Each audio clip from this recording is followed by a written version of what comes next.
Ons is stadig maar seker besig om vers vir vers deur boeke te gaan.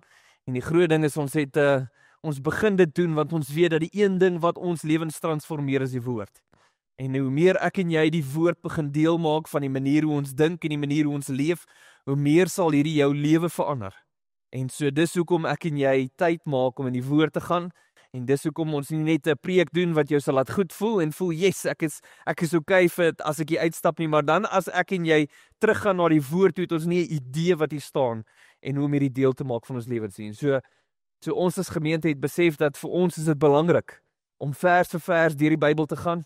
En as ek een ding het wat ek hoop ek kan doen in my leeftyd nog, is om deur die hele Bybel te preek. En dit gaan my dalk 30 of 40 jaar vat, maar vir wat dit werd is, mag dit 'n voorreg wees vir almal van ons om die woord te bestudeer, vers vir vers, en te sê, Here, wat se impak het hierdie woord in my lewe? En as jy nou moet iewers 'n tyd maak om 'n versie te leer, gaan leer gerus Romeine 1 vers 16, en jy het Romeine 1 vers 16 voor jou, en hang af wat se vertaling jy dit het, maar dit sê, ek skaam my nie vir die evangelie van Jesus Christus nie, want dit is die krag van God tot redding vir elkeen wat glo. Dit is die krag van God tot redding vir elkeen wat glo. Sien, Paulus het hierdie krag beleef. Op 'n stadium toe hy besig en hy's letterlik besig om die kerk te vervolg. En iewerste is hy op pad na Damaskus toe, juis agter 'n kerk aan. En op die pad van Damaskus ervaar hy die krag van God. Jesus Christus wat hom konfronteer. Net daar waar hy is, konfronteer dit vir hom en sy hele lewe verander. En hy skryf Romeine 1 vers 16, ek skaam my nie van die evangelie nie, want ek weet, ek is 'n getuienis, dit is die krag van God wat my gered het. Dit is die krag van God wat my gered het. Ek sit en dink aan my eie lewe. As jy nou vir my moet sê, maar Jean, hoe definieer jy jou pad met die Here? En dan sal ek begin dat ek sê, een ding wat vir my uitstaan is die stem van God in my lewe. Is dat ek ervaar sy leiding. Ek ervaar dat hy baie keer goeders in my hart sit en wanneer hy goeders in my hart sit, dan voel ek dat hy lei my spesifiek om met mense te gaan praat. In situasies, baie keer lei hy my om in 'n plek te kan wees wat ek net 'n lifeline moet uitgooi en net met iemand te gaan praat. Baie keer gee hy my direksie in terme van wat ek moet doen wat 'n volgende besluit gaan moet wees. Baie keer kom ons uit 'n idee uit en ons het nie 'n cooking clue waantoe om te gaan nie, en dan is daar net iets in my gees wat net weet. Ek weet die Here sê ons moet. En so een ding wat ek dink vir my ongelooflik baie beteken, is die stem van God in my lewe. Maar vanuit dit uit, dan besef ek dat besluite wat ek maak, is altyd gebaseer. Ek sê altyd, maar meeste van die tyd. Baie keer raak ek ook maar stupid goed kwyt. Maar meeste van die tyd, dan probeer ek my lewe altyd rig op 2 goed. Nommer 1 is die stem van God, wat God vir my sê, en nommer 2 is die woord van God. En wanneer ek nie die stem van God hoor in my lewe nie, dan gaan ek terug na die woord van God toe. En die woord van God gee vir my leiding, en as ek 'n besluit maak, dan is dit op grond van die woord van God. En wanneer ek die stem van God hoor, dan gaan vra ek altyd myself, maar pas hierdie in lyn met God se woord, want God se woord en God se stem sal dieselfde wees, en hierdie bring vir my 'n vasberadenheid in besluite. En so oor die algemeen is ek hardkoppig. Maar wanneer die Here vir my iets sê, kan jy my nie beweeg nie. Dan sal ek nie beweeg nie, want hier is die een ding. Solank as dat my lewe gerig is op die stem van God en op die woord van God, kom wat wil. Solank as wat ek daar staan, maak nie saak wat volg nie, sal ek oorleef. Ek sal oorleef. Dalk nie in hierdie lewe nie, maar die een wat kom. En hier is die groot ding wat ek en jy moet verstaan, is die stem van God en die woord van God. 'n Woord vir my en vir jou absoluut 'n baken van hoop. En as ek dink aan hoe hierdie twee 'n rol gespeel het in my lewe, in die laaste klomp jare, en ek dink net aan van waaruit God my gered het. Hierdie ongesonde leefstyl. Nou ek is baie versigtig, ons Ons het dit al die jare toe ek as kind het ons dit as sonde genoem. Maar hierdie is ongesonde leefstyl gewoontes, goeders wat so sonde maak dat ons God se pad mis, net om heeltemal mis. En ek onthou daar was 'n fase gewees wat ek 2 pakke sigarette 'n dag gerook het. En daar was 'n stadium gewees dat ek kon uitsien om saam met my vriende en myself te gaan verdrink en drank. Dit was vir my iets lekker gewees om te sê, jy's maar so elke nou en dan 'n bietjie 'n dag gaan rook, 'n lekker dag 'n koppie. Dis great. Ek het geleef vir hierdie goeders. Buiten dit het ek kyk nou na terug en dan besef ek hoeveel het ons gesteel as jong mense. Jy gaan in 'n winkel en jy steel wat ook al jy wil en jy's net wye point blank om te betaal en jy lieg oor dit. As jy uitgevang word, lieg jy myself uit 'n gemors uit te kry. En dan wat vandag geken word as kattekwaad was nie vir ons net kattekwaad nie. Dit het altyd gedraai in vandalisme in. Dat ons skade gemaak het aan mense se goed wat vir hulle, en ek het geen idee wat die reperkussie was in mense se lewens en wat ons gedoen het nie. Maar dit was gemors leefstyl gewees waarin ek was. Stupid goed wat ek gedoen het. En dan besef ek hoe hierdie stem van God en die woord van God het my uit hierdie put, uit hierdie dood uitgehaal. En vandag kan ek vir jou sê met alles wat in my is, ek is nie naaste by perfek nie. Nie eens 'n fraksie daarvan om by perfek uit te kom nie, maar een ding wat ek weet, is al is ek nie op God se standaard nie, weet ek een ding, dat die woord van God sê vir my, dat hy het my skoon gewas. En vandag leef ek skuldloos en skaamteloos in die teenwoordigheid van God. Ek kan in sy teenwoordigheid ingaan met vrymoedigheid, op grond van sy stem en op grond van sy woord. Op grond van die gemors waaruit hy my uitgehaal het, uit hierdie put uit, wat net absoluut vir my die dood sou ingehou het. Dit het my ingebring in lewe in, om in sy teenwoordigheid te wees. En as ek dink aan sy teenwoordigheid, dan dink ek aan die oorweldigende gevoel wat ons het, waar hy sy karakter aan jou openbaar. Waar jy vir daai oomblik so bewus is van God se liefde. En dat niks anderste om jou sin maak nie. Niks anderste neem prioriteit bo God se liefde in daai oomblik nie. En 'n keer dan stort hy net jou, hy maak jou bewus van sy genade. En as ek terugkyk na my stupid keuses wat ek gemaak het as 'n jong man, en ek dink terug en dan baie keer word ek net oorweldig van God se genade, sy onverdiende guns wat hy uitgestort het oor my. En dan ander kere dan dink ek net aan sy goedkeuring.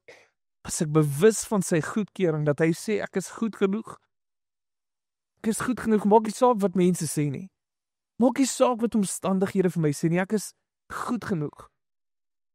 Dis die teenwoordigheid van God. As jy in daai oomblik so oorweldig is met sy absolute vrede wat uitgestort word oor ons lewens. In die oomblik wanneer ek sy teenwoordigheid beleef en sy stem beleef en sy woord begin deel maak van my lewens, is daar 'n hoop wat opstaan in my hart. En sonder om naïef vandag te wees, sê ek vandag vir jou, in my hart sien ek daar is hoop vir die Goudveld. En ons kyk na die munisipaliteit en ons kyk na die gemors en ek besef in my hart daar is hoop vir ons munisipaliteit. As God ingryp, is daar hoop vir daar waar ons nou is.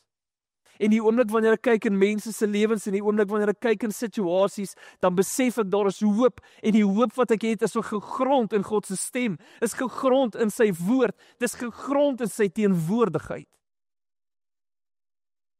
En oor die laaste 21 jaar is dit wat die Here gedoen het. Die Here is besig om die selfsugtige Jean dood te maak, sodat sy teenwoordigheid meer en meer in my lewe kan kom. En ek onthou in die jaar 2000, en ek het al baie gepraat daaroor, was die fase gewees dat almal gesê het, nou gaan Jesus terugkom. En ek sê vir jou vandag, as Jesus teruggekom het in die jaar 2000, is ek nie vandag in die hemel nie. En was ek nie daar nie. Dis my genade wat gemaak het dat Jesus nie gekom het nie. Dis omdat hy na my gekyk het en besef, tyd is nie nou reg om terug te kom nie. Ons is 'n stupid jong man wat my nodig het. Ek skaam my nie vir die evangelie van God nie. Ek skaam my nie want ek besef dis die krag van God tot redding. En die meeste van die tyd wanneer ek en jy begin skaam word vir hierdie evangelie, is omdat ons nog nie die krag van sy redding ervaar het nie. Is omdat jy nie genoeg dankbaarheid in jou hart gehad het vir die krag van sy redding in jou lewe nie. Dis wat gebeur as ek en jy besef dat hierdie evangelie is goeie nuus. Dis goeie nuus. Dit is daar om mense se lewens te transformeer. Here, ek sidder om te weet waar ek sou opgeëindig het as die Here nie ingegryp het in my lewe nie. Gejaag vir die volgende ding wat vir my lekker gaan wees. Vir die volgende jaar wat my pelle vir my sê. Ek sidder om te weet. En toe kom Jesus.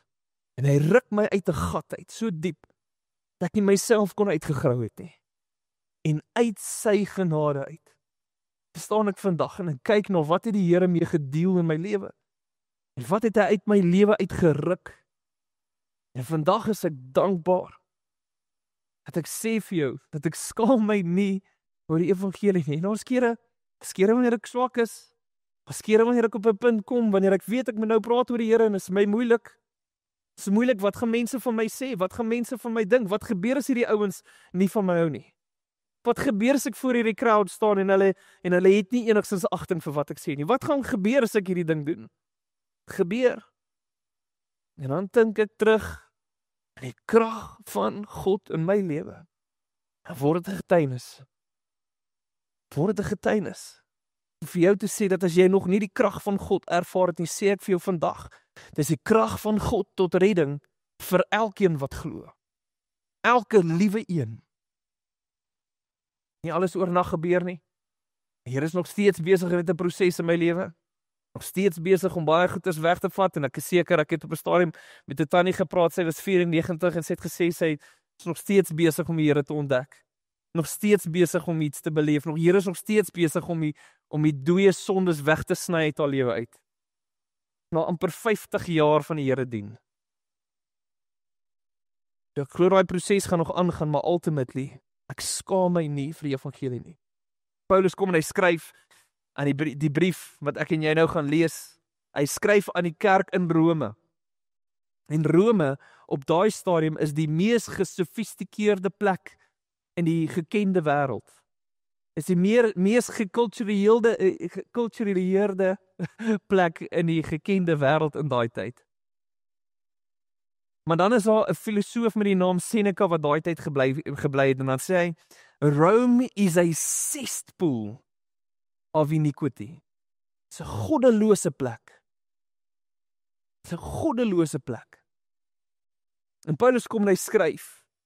Hy skryf aan die kerk van Rome en hy skryf oor hierdie goeie nuus. Hy skryf van hierdie ding wat sy lewe verander het. En hy skryf van 'n gemeente wat hy nie ken nie en hy ken dalk van die mense wat daar is. Maar hy skryf daar en daar's iets wat brand in sy hart om by daai ouens te wees. Daar's iets wat brand in sy hart om met hierdie ouens hierdie boodskap te deel. En so vanoggend doen ons die tweede gedeelte en is net die inleiding van die vers.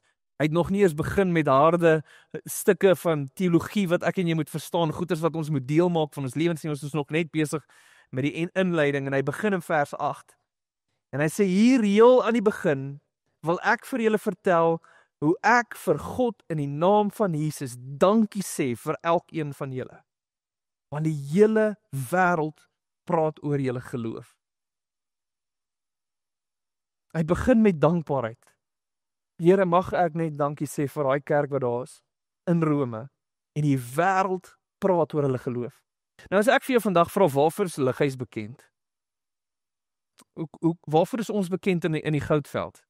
Kan mense sê nee, dis 'n mooi kerk. Ja, weet jy, dis 'n moderne kerk. Ander mense sê nee, is 'n ou tydse kerk daai.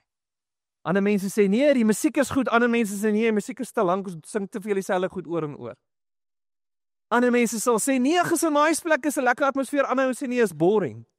Ons mense wat sê nee, ons is net op die woord gerig. Ander ouens sê hierdie ouens is van die pad af, hulle kom nie naby die woord nie. Een ding wat ek wel vir jou kan sê is lighuis is nie geken vir ons geloof nie. En so hard as wat dit is om daai vir myself te erken, weet ek vir 'n feit. Lighuis is nie geken in die goudveld op grond van ons geloof nie. Dis hartseer. Dis hartseer. As ek kyk aan hom en dit het niks uit te waai met jou nie, ek kyk na myself en ek sê, Here, wat? Wow. En hier kom Paulus en hy skryf aan 'n gemeente wat hy nie ken nie, wat in 'n goddelose plek is. En hy sê, julle geloof is bekend in die wêreld. Die hele gekende wêreld begin hoor van julle geloof. Dis die impak wat hierdie gemeente gehad het. Dis die impak wat hierdie ouens gehad het in die tyd. En dan sê hy kom spesifiek, hy sê, julle in die begin wil ek vir julle vertel hoe ek vir God in die naam van Jesus Christus dankie sê vir elkeen van julle. Van die hele wêreld praat oor julle geloof. Vers 9, hy sê, die God wat ek met hart en siel dien. Nou voordat ek die vers verder lees, Afrikaans 53 gaan sê, want God wie ek in gees dien. Hier kom Paulus en hy sê, dat wanneer ek God dien, dien ek hom in gees.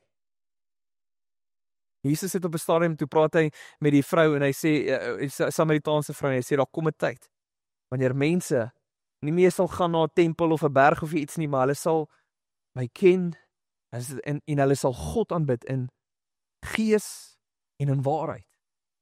Hier kom Paulus en hy sê, ek dien God met my gees. Ander vertaling sal sê, met my hart en siel. Wat beteken vir Paulus, is om God te dien 'n innerlike ding. Dis 'n ding wat hier binnekant, vanuit die binnekant af uitkom. Dis nie 'n eksterne ding nie. Dis nie iets wat ek kom kerk toe om iemand te impress nie. Dis nie ek kom kerk toe want daar is 'n meisie, en daai meisie gaan dink ek is super nice as ek saam met haar kerk toe kom nie. Of as jy nou uiteindelik weer enkel lopend is om te dink, jy's maar as ek kerk toe gaan, daar's mooi vroue daar. Nie die manne wat daar uithang, is godsmanne. Né? Ons is nie hier om mense te impress nie, dis 'n uiterlike rede, dis 'n uiterlike rede om te kom, en hier kom Paulus en hy sê, nee, het gaan nie oor uiterlik nie. Het gaan nie oor wat gebeur nie, is nie oor wat mense kan skei, daar buitekant gaan nie, is nie net oor kop nie, dis nie net oor verstaan nie, hy sê hierdie ding kom vanuit my gees uit. Dink te veel keer haak ons vas by ons kop, of 'n uiterlike ding. Hy sê, ek dien God in gees, met hart en siel, dien ek hom. Dan sê die God wat ek met hart en siel dien, deurdat ek hierdie goeie nuus omtrent sy seun uitdra. Dit is nog steeds nie die einde van die sin nie, maar eintlik wat hy hierso vir ons sê, hy sê, hierdie God wat ek dien, vir hierdie God is ek besig om hart en siel hierdie goeie nuus vir mense te gaan verkondig. Nou as ek en jy die goeie nuus, die evangelie wil definieer, want onthou ons praat baie keer daarvan, maar ons het nie altyd 'n idee wat dit beteken nie. Ons weet goeie nuus is goeie nuus, maar ons het nie regtig 'n idee waarna verwys hy as hy sê goeie nuus nie. Goeie nuus was altyd gewees, as jy daai tyd was daar mense gewees wat jy was 'n draer van 'n boodskap gewees. As daar oorlog is, dan is dit jou verantwoordelikheid om so vinnig te hardloop as wat jy kan tot by die volgende plek toe om vir hulle 'n boodskap te bring om te sê oorlog is op pad. Dis nie goeie nuus nie, dis slegte nuus. Ander kere sal hulle iemand sien wat 'n boodskapper wat dan aangehardloop kom en hy het sommer huppel in sy stap en hierdie keer sê hy die oorlog is verby. Dis goeie nuus. Oorlog is verby. Maar die goeie nuus waarvan Paulus praat, as ek en jy in die Bybel gaan kyk, veral in die Nuwe Testament, sal jy 3 weergawe skryf, 3 definisies kry wat ek en jy verstaan vanuit die Nuwe Testament uit met goeie nuus. Nommer 1 is as ek en jy praat van die eerste 4 boeke in die Nuwe Testament, dan sal ons sê dit is die eerste 4 evangelieboeke. Matteus, Markus, Lukas en Johannes. Nou die woord evangelie beteken goeie nuus. So beteken 4 boeke wat gaan oor die goeie nuus. So as iemand vir jou sê, ja maar wat is die evangelie, dan kan jy sê Matteus, Markus, Lukas en Johannes en jy sal reg wees. Die ander antwoord wat ek en jy kan vra is, as ons vra wat is die goeie nuus, dan sal ons gaan kyk na die eerste boodskap wat Johannes die Doper en wat Jesus begin verklaar het aan die mense. Bekeer julle, want die koninkryk van God is op hand. Bekeer julle, want die koninkryk van God is op hand. En so hier kom hy en hy sê vir ons dat die koninkryk van God, die feit dat die koninkryk van God op pad af aarde toe was goeie nuus. En jy sien dit in Johannes se eerste boodskap, of sy enigste boodskap. Jy sien dit in Jesus se begin van sy boodskap, wat hy dieselfde boodskap gee, en dan sien ons later dat Jesus vir ons leer oor die koninkryk van God. Die koninkryk van God is soos 'n boer wat saai. Koninkryk van God is soos 'n mosterdsaadjie. Die koninkryk van God is soos, en dan vertel hy vir ons 'n storie. Hierdie koninkryk beginsels, die verstaan daarvan, is goeie nuus. Dis dat ek en jy moet verstaan dat die koninkryk van God kom. En toe sterf Jesus, en toe kom sy koninkryk. En nou as ek en jy wil weet, wat definieer ons as goeie nuus? Wat is Paulus se verstaan van die goeie nuus? Dan gaan maak ek en jy vir ons oop in 1 Korintiërs 15. Nou, ek gaan nie die hele gedeelte lees van 4 verse nie. As jy wil, kan jy soontoe gaan. Ek lees vir jou so 'n stuk uit, elke versie uit, maar vers 1 van 1 Korintiërs 15, hy sê, broers en susters, ek herinner julle aan die goeie nuus wat ek tevore reeds aan julle verkondig het. So hierdie goeie nuus het ek al aan julle verkondig, vers 2, deur hierdie goeie nuus word julle verlossing bewerk. So wat is die impak van hierdie goeie nuus? Jy word verlos. Romeine 1 vers 16, ek skaam my nie vir die evangelie nie, ek skaam my nie vir die goeie nuus nie, want dit is die krag van God wat redding bring vir elkeen wat glo. Hier kom en hy sê vir ons, nee, dis deur hierdie goeie nuus wat julle verlossing bewerk, is dieselfde stelling. Vers 3, die kern van die boodskap. Hy gaan nou vir ons die kern van die boodskap begin afbreek.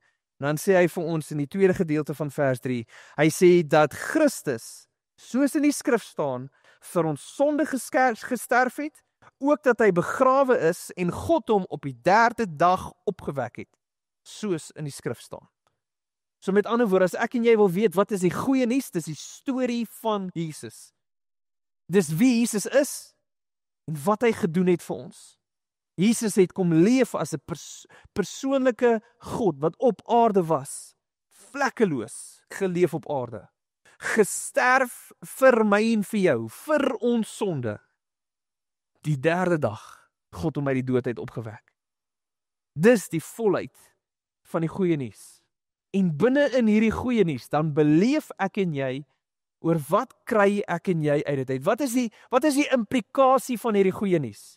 Die implikasie daarvan is, nou word jy 'n kind van God.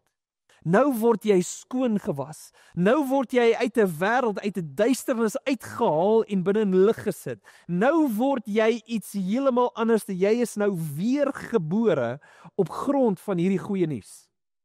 Op grond van daai goeie nuus beteken dit jy kan nou redding ervaar. En so as jy met mense gaan praat en nie hulle Bybel baie goed ken nie, dan gaan hulle altyd vir jou sê, nee, jy moet iets doen om in die hemel te kom. Jy moet net 'n goeie mens wees. Wees net 'n goeie mens. Doe net iets van jouself af. Loop die week iemand raak wat wegtrek en sê, nee, bid vir my. Bid vir my. Ek weet, as ek ietsie doen, dan sal die Here ook ietsie doen. Ek sê, nee, dis nie hoe dit werk nie. Die skok op sy gesig toe ek dit vir hom sê.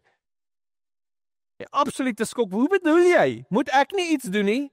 Nee. Nee is God se genade. Goeie nuus.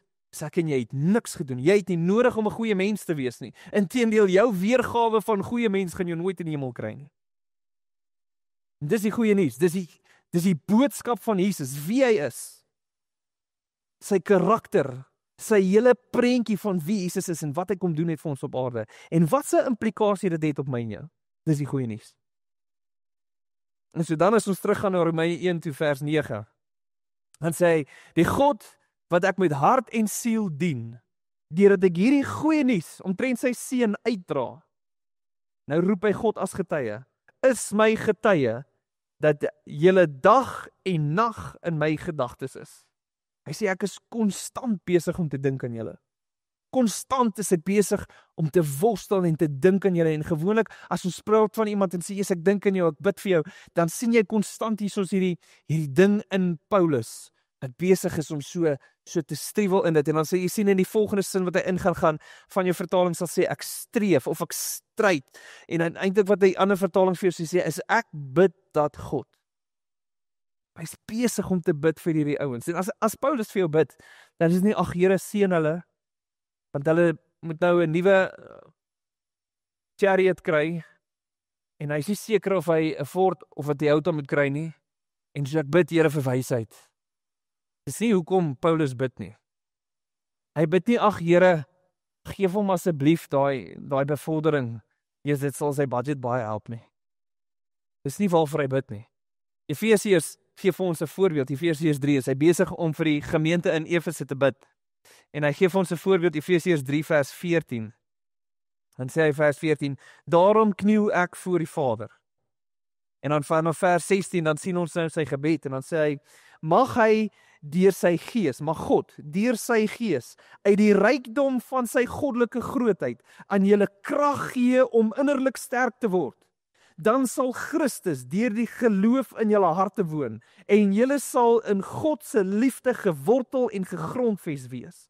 Mag julle in staat wees om saam met al God se mense te begryp hoe breed en hoe lank en hoe hoog en hoe diep sy liefde is.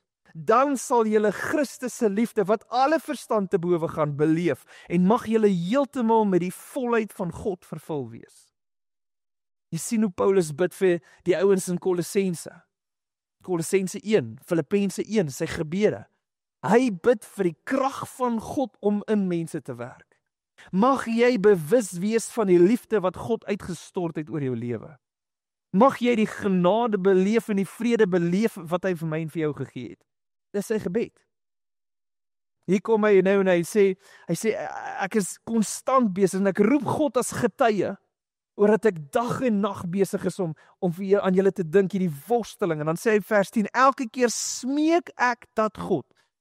Ander vertaling sê bid ek dat God, as dit sy wil is, tog uiteindelik vir my die pad sal oopmaak om by julle uit te kom. Ek begeer met my hele hart om julle te besoek. Ek wil vir julle 'n geestelike seëning bring en ook julle in julle geloof versterk. Eintlik bedoel ek dat ons mekaar dan oor en weer sal bemoedig deur ons gemeenskaplike geloof. Broers en susters, julle moet beslis weet dat ek my al dikwels voorgenem het om na julle toe te kom. En ek hoop ook om onder julle 'n geseënde bediening te hê, net soos onder die ander nie-Jode, soos ek onder die ander nie-Jode ook gewerk het. En hier kom hy punt en dan sê hy, ek smeek die Here om by julle uit te kom. Nou wat Paulus nie geweet het nie, is die Here gaan hom Rome toe stuur en hierdie keer is dit nie onder sy eie onkoste nie. Hierdie keer gaan die wetgewing hom toe stuur en hy gaan onder huisarrest. Hulle van Jerusalem af, vat hy sy pad en hy kom uiteindelik in Rome in, waar hy vir 2 jaar lank onder huisarrest toegelaat is om die evangelie te versprei. Mense kom kuier vir hom en hy deel die evangelie. En so dit gaan gebeur dat hy daarby uitkom. Maar wat vir my mooi is van hierdie gedeelte, is Paulus kom en hy wil deel wees van die oplossing. Hy kom hier so en dan sê hy, ek begeer met my hele hart om julle te besoek. Ek wil so graag by julle uitkom, ek wil so graag deel wees, ek wil so graag bemoedig word deur julle. Hy wil deel wees van die oplossing. Nou dis baie maklik dat as ek en jy bid, en jy bid vir 'n situasie wat jy nie betrokke in wil wees nie, dan bid ons, ag Here, stuur iemand. Nie my nie, moet asseblief nie my stuur nie, maar stuur iemand. Ag Here, asseblief, mag hulle 'n bietjie kerk toe kom, om net u woord te hoor. Mag iemand anders die oplossing wees. Nie kom Paulus en hy sê nee, ek wil daar wees. Ek wil in dit wees. Hoekom? Want ek skaam my nie vir die evangelie. Hy's in. Hy's all in. Hy kom hier so en hy wil deel wees van die oplossing. Vers 14. Hy sê ek het 'n groot verantwoordelikheid teenoor almal. Maak nie saak of hulle van ons eie kultuur of van 'n ander kultuur is, of hoe hulle opgevoed of onopgevoed hulle is nie. Jou Afrikaans 2020 gaan sê teenoor Grieke sowel as nie-Grieke, teenoor wyses sowel as onverstandig, staan ek in skuld. Ek staan in die skuld. Nou as ons praat van iemand wat in die skuld staan, ons 2 maniere wat jy in skuld kan kom. Nommer 1 is ek leen geld by jou en ek moet vir jou geld teruggee. Dis nie waarvan Paulus hier praat nie. Die ander manier is ek gee vir jou geld en sê hoorie ek kan nou nie hier wees nie, maar as hulle gou iets kom aflaai kan jy net vir hulle die geld gee. Paulus het God se evangelie, laasweek het ons gepraat, dis God se evangelie, het God se evangelie gekry en hy voel skuld om te sê hierdie wat ek gekry het, moet ek nou uitdeel vir almal. Daar's 'n gewig wat op my plaasvind, omdat ek my lewe sien verander het, omdat ek God erken vir wie hy is, omdat ek beleef wie God is in my lewe. Voel ek hierdie gewig, dat God het vir my gegee, en dit is nou my plig om hierdie uit te gee van ander mense. So is die realiteit. Is as jy terugkyk na jou lewe, en jou lewe het so radikaal verander soos myne, dat jy vandag besef dat dit is net op grond van God se genade dat jy hier is en jy het 'n dankbaarheid in jou hart, dan val daai selfde skuld op my en jou. Hy het vir jou gegee sodat jy kan gee. En hier kom Paulus en hy sê dit. En hy sê maak nie saak vir wie dit is nie, vir Grieke of nie Grieke nie. So jy het die Jode, hulle was baie erg geweest. Jy het onder die Jode was jy prominent, hulle twee tipe mense gehad. Jy's 'n Jood of jy's 'n nie-Jood. Die Grieke was dieselfde. Jy's 'n Griek of jy's 'n nie-Griek. In die Engels is dit die barbarians. Is basies wat gebeur. As jy nie 'n Griek is nie, is jy 'n barbarian. En dis basies wat gebeur. Hy sê maak nie saak vir wie dit is nie. Maak nie saak of dit vir die mees gekultureerde ouens is, ouens wat so gesofistikeerd is, nie ouens met al die oulike goeders wat hulle het en hulle die mooiste chariot wat hy ooit kan kry nie. Die oulikste pandokkie gebou daarso. Hierdie ouens, ek het gekom vir daai ouens. En ek het gekom vir die ou wat niks het nie. Die ou wat nie eens weet wat is 1 + 3 nie. Ek het gekom vir almal.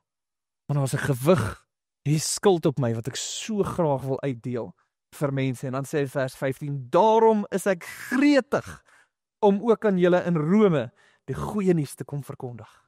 Ek is gretig, daar's iets in my, hierdie skuld maak nie dat ek kom en my voete sleep nie, dis nie kom dat ek voel dat ek wil nie daar kom nie, dit maak my gretig, daar's iets in my wat 'n opgewondenheid kweek, want hierdie goeie nuus gaan vryheid bring, en ek is opgewonde om hierdie goeie nuus met julle te kom deel. En dan kom ons versie, waarmee ons begin het, vers 16. Hierdie is die vers wat die tesisvers word, die hoofbeginselvers word van die hele boek. Die hele boek van Romeine word vasgevang, is 'n uitbreiding op vers 16 en vers 17. As jy wil weet wat is die hooftema, die fokus van hierdie hele boek, is dit vers 16 en vers 17. En hy kom in vers 16 en dan sê hy, vir hierdie goeie nuus is ek alles behalwe skaam. Dit is immers God se krag wat hier aan die werk is en dit bring verlossing vir elkeen wat glo. As ek en jy dink aan hierdie krag van God, dan praat ons van die krag van die almagtige God. Skepper God. God wat gepraat het en dinge het gebeur. Ons praat hierso van die wonderwerkende God. Die oomblik dat as ek en jy gaan dink aan die almag van God, sê die evangelie het daai krag agter dit. Dis lewensveranderende krag wat plaasvind. 1 Korintiërs 1 kom hy en hy breek hierdie selfde konsep af. 1 Korintiërs 1 vers 18. Dan sê hy, ek besef hoe belaglik die boodskap van die kruis moet klink vir hulle wat verlore gaan. Maar vir ons wat verlos word, is dit die krag van God. Vers 23. Maar ons verkondig die gekruisigde Jesus.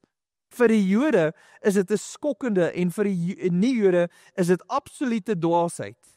Vers 24, maar vir ons almal wat deur God geroep is, Jode sowel as Grieke, is die gekruisigde Christus die magtige, kragwerking van God en die wonderlike wysheid van God.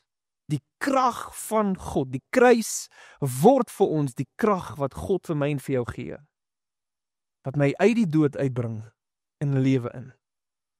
En dan besef ek en jy dat ons as mens het nie die kapasiteit om ons te red nie. Ons het nie die kapasiteit om te red nie. Jy kan nie in jou beste dag goed genoeg wees om by God se standaard van heiligheid uit te kom. Dit is net die kruis. Dis hoekom die kruis vir ons goeie nuus is. En die oomblik wanneer mense gekonfronteer word met Jesus, moet hy wegstap met goeie nuus. Ons voel dit baie keer dat dit ons plig dat iemand so hierdie leefstyl leef soos wat John was 22 jaar terug. En jy voel dat die enigste manier is vir jou sê, jy gaan braai in die hel, boetie.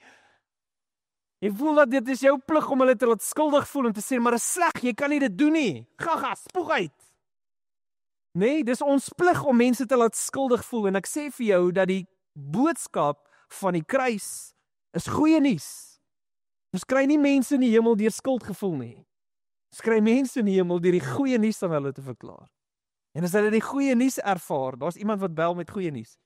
En so hierso is ek en jy baie opgewonde oor die goeie nuus wat met mense gedeel word. En as met alles wat in jou is, wil ek en jy hierdie deel met mense wat om ons is.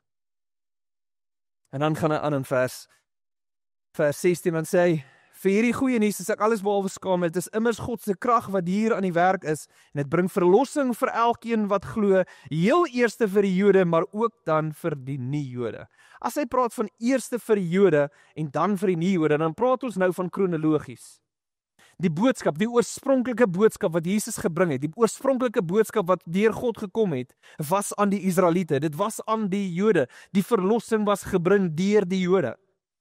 Hierdie einste stelling wat Jesus besig was om te gesels met die Samaritaanse vrou, han sê, redding kom vanuit die Jode uit. God het gekies om vanuit die Jode uit te werk.